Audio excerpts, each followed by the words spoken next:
하나님의 말씀은 로마서 7장 1절에서 6절까지의 말씀입니다.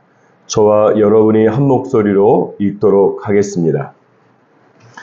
형제들아, 내가 법 아는 자들에게 말하노니 너희는 그 법이 사람이 살 동안만 그를 주관하는 줄 알지 못하느냐. 남편이 있는 여인이 그 남편 생전에는 법으로 그에게 매인 바 되나 만일 그 남편이 죽으면 남편의 법에서 벗어나느니라. 그러므로 만일 그 남편 생전에 다른 남자에게 가면 음녀라. 그러나 만일 남편이 죽으면 그 법에서 자유롭게 되나니 다른 남자에게 갈지라도 음녀가 되지 아니하느니라.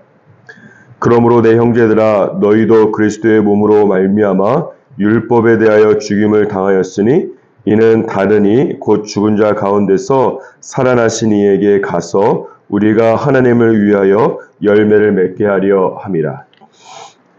우리가 육신에 있을 때에는 율법으로 말미암는 죄의 정욕이 우리 지체 중에 역사하여 우리로 사망을 위하여 열매를 맺게 하였더니 이제는 우리가 얽매였던 것에 대하여 죽었으므로 율법에서 벗어났으니 이러므로 우리가 영의 새로운 것으로 섬길 것이요 율법 조문에 묵은 것으로 아니할진다. 아멘.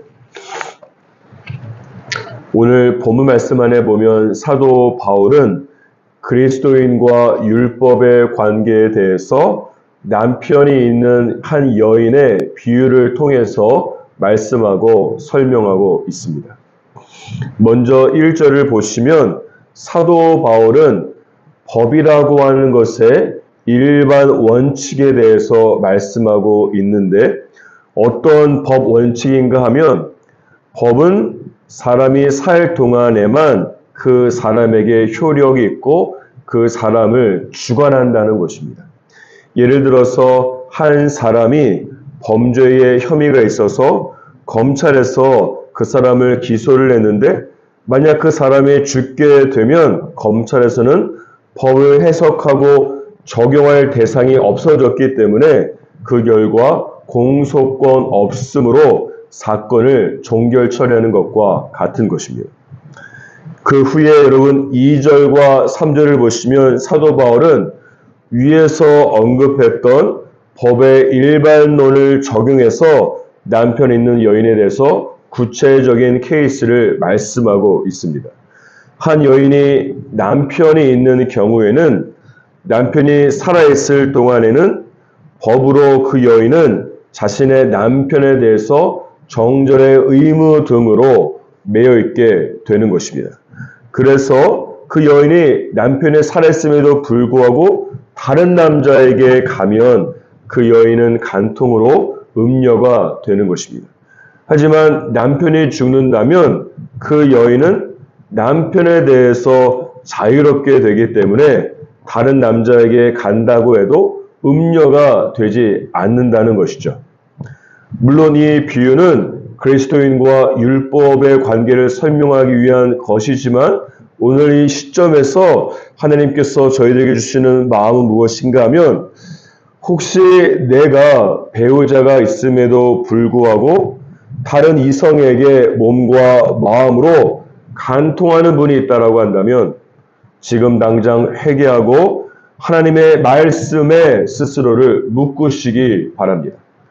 바다를 떠난 물고기는 자유로운 것이 아니라 죽을 수밖에 없는 것처럼 하나님의 말씀을 떠나 살아가는 그리스도인을 기다리는 것은 참된 자유가 아니라 방종이고 그 결과는 죽음인 것을 기억하시기 바랍니다.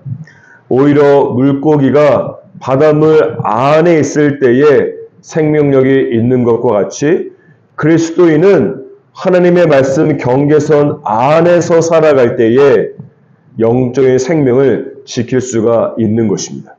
그래서 잠언 5장과 15절, 18절에 보면 너는 내 우물에서 물을 마시며 내 샘에서 흐르는 물을 마시라고 말씀하고 있고 내 샘으로 복되게 하라. 내가 젊어서 취한 아내를 즐거워하라라고 말씀하고 있는 것입니다. 다시 본 말씀으로 돌아와서 이 결혼한 여인이 남편에 대해서 자유로울 수 있는 경우는 두 가지 경우가 있습니다. 하나는 남편이 죽는 경우이고 다른 하나는 여인이 죽는 경우로서 두 가지 상황 모두 남편에 대해서 얽매이지 않게 되는 것입니다. 그런데 오늘 본문 말씀에서는 이 남편을 상징하는 율법이 죽을 수는 없기 때문에 사도 바울은 4절 이하에서는 그리스도인이 율법에 대해서 죽은 것으로 설명하고 있습니다. 다시 말하자면 1절에서 3절에 기록된 남편이 있는 여인의 비유를 사도 바울은 어떻게 적용하고 있는가 하면 남편이 아니라 여인이 죽은 경우로 바꾸어서 여인이 남편에 대해서 자유롭게 되는 것으로 적용하고 있는 것입니다. 이런 관점에서 4절 이하의 말씀을 해석하는 것이 중요합니다. 먼저 4절 말씀을 보시면 그리스도인은 예수 그리스도의 몸으로 말미암아 율법에 대해서 죽임을 당했다고 말씀하고 있습니다. 이것은 예수 그리스도께서 이 몸으로 십자가에서 죽으실 때에 나의 옛 자아 또한 예수님과 함께 십자가에 못 박혀 죽은 것을 말씀하는 것입니다. 그 결과는 무엇인가 하면 4절 중반 이하에 보시면 죽은 자 가운데서 살아나신 이에게 가서 하나님을 위하여 열매를 맺게 되었다고 말씀하고 있습니다. 이 구절에서 죽은 자 가운데서 살아나신 이에게 간다라고 하는 것은 그리스도인이 죽음에서 부활하신 예수 그리스도에게 가서 결혼하는 것을 의미하는 것으로서 예수 그리스도와의 영적인 연합을 말씀하는 것입니다. 그렇기 때문에 예수 그리스도와 연합한 그리스도인은 4절 마지막에 기록된 것처럼 하나님을 위하여 열매를 맺게 되는 것입니다. 여기에서 열매를 맺는 그리스도인이 되기 위한 세 가지 단계를 잘 발견할 수 있습니다. 첫 번째 단계는 나의 옛 자아가 죽는 단계이고 두 번째는 나의 옛 자아가 죽고 새로운 자아가 예수 그리스도와 연합하는 단계이고 그리고 마지막으로 세 번째가 하나님을 위한 열매를 맺어가는 단계입니다. 따라서 내가 아무리 말씀을 듣고 예배를 드리고 교회 공동체 안에 있는다라고 할지라도 그러니까 형식적으로 예수 그리스도와 연합하고 있다고 할지라도 먼저 나의 옛 자아가 예수 그리스도의 십자가에서 예수와 함께 죽는 첫 번째 단계가 이루어지지 않으면 절대로 두 번째, 세 번째 단계인 진정한 예수와의 연합과 의의 열매는 맺을 수가 없는 것입니다. 이 영적인 진리는 마태복음 16장 24절에 기록된 것처럼 예수님을 따르기 위해서는 자기를 부인하고 자기 십자가를 지는 것이 먼저인 것과 동일한 것이고 그래서 요한복음 12장 24절에서도 한 알의 밀이 땅에 떨어져 죽지 아니하면 한 알 그대로 있고 죽으면 많은 열매를 맺는다고 말씀하고 있는 것입니다. 이런 의미에서 기독교는 무엇인가 하면 죽어야 사는 종교로서 내가 죽어야 예수 그리스도가 살고 나의 옛 자아가 죽어야 예수 그리스도와 연합한 새로운 자아가 살아나게 되는 것입니다. 이 대목에서 떠오르는 질문은 이것입니다. 성경은 그리스도인은 예수 그리스도와 함께 십자가에서 죽었다고 선포하고 있는데 동시에 왜 계속해서 사도 바울이 고백하듯 나는 날마다 죽는다라고 말하면서 옛 자아를 죽이라고 말씀하고 있는가 하는 것입니다. 그 이유는 저와 여러분 모두 믿음으로 예수 그리스도와 함께 십자가에서 죽었지만 이 육신의 옷을 입고 있기 때문에 죄의 유혹을 받아서 옛사람의 생각과 옛사람의 방식으로 돌아가려고 하기 때문에 그런 것입니다. 그러므로 6절 중반부에 보면 성경은 다음과 같이 처방하고 있습니다. 이제는 우리가 얽매였던 것에 대하여 죽었으므로 우리가 영의 새로운 것으로 섬기라고 말씀하고 있습니다. 이것은 그리스도인은 예수님의 십자가로 인해서 새로운 신분을 얻었기 때문에 새로운 신분에 합당한 새로운 삶의 방식으로 살아가야 되는 것을 말씀하는 것입니다. 구체적으로 생각해 보자면 우리가 과거에는 어떻게 살았습니까? 5절에 보시면 육신의 정욕을 따라서 살면서 사망의 열매를 맺었다고 말씀하고 있습니다. 하지만 이제는 6절에 기록된 것처럼 영의 새로운 것으로, 다시 말하면 성령을 따라서 새로운 삶을 살라고 말씀하고 있습니다.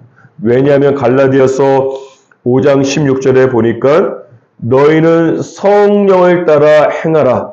그리하면 육체의 욕심을 이루지 않을 것이라고 말씀하고 있기 때문에 그렇습니다. 성령을 따라서 살아가는 것, 성령을 따라서 행해야 되는 것을 너무나 잘 알고 있지만 사실 이것이 말처럼 쉽지 않습니다. 성령을 따라 살기 원하지만 내 안에 있는 육체 욕심이 너무나 강하고 버젓이 살아있기 때문에 그렇습니다. 그래서 성령을 따라 살 것인가 아니면 육체를 따라 살 것인가에 선택해야 되는 상황 속에서 제 자신을 포함해서 많은 사람들이 육체 욕심을 따라 선택하고 행동할 때가 많은 것입니다. 육체를 따라 생각하고 육체를 따라 행동하는 삶의 방식이 저와 여러분에게 너무나 익숙하기 때문에 그런 것이에요. 그렇기 때문에 성령을 따라 살기 위해서 가장 중요한 것은 무엇인가 하면 성령이냐 육체냐라고 하는 선택의 순간에 성령을 선택할 수 있는 영적인 능력을 키우는 것이 정말로 중요한 것입니다. 그 방법 중에 하나가 무엇인가 하면 기도입니다. 왜 그런가 하면 단순한 기도가 아니라 예수님의 겟세마네 기도가 저와 여러분 가운데 있어야 육체가 아니라 성령을 따라 살아갈 수가 있는 것입니다. 왜 그런가 하면 예수님께서도 사실 십자가를 포기하고 싶은 육체의 욕심과 십자가를 져야 되는 하나님의 뜻이 서로 충돌하고 마음 안에서 갈등을 일으키지 않았습니까? 하루에도 수십 번씩 고민하고 선택을 번복하게 되었을 것입니다. 그때 예수님께서 어떻게 반응하셨습니까? 겟세마네 동산에 올라가서 기도의 동산에 올라가서 땀이 피가 되도록 주님 앞에 기도하지 않았습니까? 그 결과 예수님께서는 내 뜻대로 마옵시고 아버지 뜻대로 되기를 원한다고 고백하면서 하나님의 뜻에 따라서 하나님의 뜻을 선택하고 십자가에 달려서 죽으신 것입니다. 예수님께서 그 당시에 그때 이 겟세마네까지 따라온 제자들에게 2번이나 반복해서 하신 말씀이 있는데 그것이 무엇인가 하면 누가복음 20장 40절과 46절에 보면 유혹에 빠지지 않게 기도하라. 어찌하여 자느냐? 시험에 들지 않게 기도하라라고 말씀하고 있습니다. 따라서 내 안에 있는 육체의 욕심이 아니라 성령을 따라 행하기 위해서는 기도 외에는 방법이 왕도가 없는 것입니다. 그러므로 저와 여러분 모두 매일마다 나만의 겟세마네 동산에 올라가서 땀이 피가 되도록 기도함으로 말미암아 밝아오는 다음날 내 뜻이 아니라 아버지의 뜻대로 되기를 원한다라고 고백하고 선택하면서 성령을 따라 살아가는 저와 여러분이 되기를 주님의 이름으로 축복합니다.